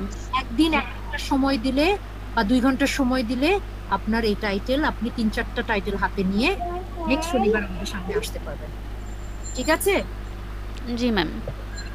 আচ্ছা, আরেকটু বলে দেই যেটা রওশন ম্যাডাম একটু চান, সেটা হচ্ছে যে টাইটেলটা আপনি ফিক্স করছেন বা যে টাইটেলটা আপনি নিচ্ছেন সেই টাইটেলের পেপার যেটা থাকবে সেটা আপনি একটু পড়বেন, পুরাটা না পড়লেও ও কোন মেথোডোলজি ইউজ করে রিসার্চটা করেছে, যেটা কি ক্রস সেকশনাল স্টাডি, এটা ওনারা কতটুকু স্যাম্পল নিয়েছেন, স্যাম্পল নিয়ে কি দেখেছেন ওনারা, অবজেক্টিভটা কি, এইটুকু একটু আপনাদেরকে, এই যে 3-4টা কথা বললাম, এই 3-4টা ধারণা আপনাদের নিজের মাথায় রাখতে হবে। ধরেন আপনি 3টা পেপার বা 4টা পেপার পড়বেন, পড়ে ওই ধারণাটা মাথায় রাখলে কি হবে, আপনি যখন আমাদের সাথে কথা বলবেন তখন আমরা আপনাদেরকেই জিজ্ঞেস করবো, আচ্ছা মেরি বলেন আপনি তো যে টাইটেলটা ঠিক করেছেন, ওরা যে পেপারটা থেকে আপনি এই পেপারটা নিয়েছেন তারা কিভাবে রিসার্চটা করেছে। তখন মেরি আমাদেরকে একটু জানালো, ম্যাডাম ওরা একটা ক্রস সেকশনাল স্টাডি করেছে, ওরা এই ধরনের স্যাম্পল নিয়েছে, যে বাচ্চাদের এরকম একটা গ্রুপের বাচ্চা নিয়েছে, তাদের মায়েদের কাছ থেকে এই তথ্যগুলো নিয়েছে, তারা মেইনলি দেখেছে যে বাচ্চার লো বার্থ ওয়েটের প্রবলেম আছে কিনা, মানে আমি উদাহরণ দিচ্ছি। তো তখন মেরিকে বললাম, ঠিক আছে মেরি, তাহলে এটা আপনি ডাটা কালেকশনের সমস্যা হবে না মনে হয়, আপনি করতে পারবেন? জি। মেরি বলল, জি ম্যাডাম আমি করতে পারবো, আমি যেহেতু যেখানে চাকরি করি সেখানে আমি এটা পাবো, ইজিলি পাবো, আমার পক্ষে সম্ভব। তখন আমরা ফিক্স করে দিলাম, ঠিক আছে Mary, go for that title. এই ব্যাপারটা বুঝতে জি ম্যাম, বুঝতে পেরেছি। আচ্ছা, তাহলে আপনারা একটু ডেডলাইনটা এই জন্য দিচ্ছি, তাতে করে একটা তাড়া থাকবে যে আমাকে বসতে হবে, না হলে হবে কি আসলে বসা হয় না, অনেক কাজ তো, চাকরি করেন, সংসার দেখতে হয়, সবকিছু মিলিয়ে আসলে হয়ে সারে না। ওকে জি ম্যাম। ওকে, আর কোনো প্রশ্ন না থাকলে আমরা তাহলে শেষ করি, ঠিক আছে? নেক্সট শুক্রবার 11টার সময় ইনশাআল্লাহ। আসসালামু আলাইকুম ম্যাডাম। ওয়ালাইকুম আসসালাম, আল্লাহ হাফেজ, ভালো থাকেন। আসসালামু আলাইকুম ম্যাম। আসসালাম।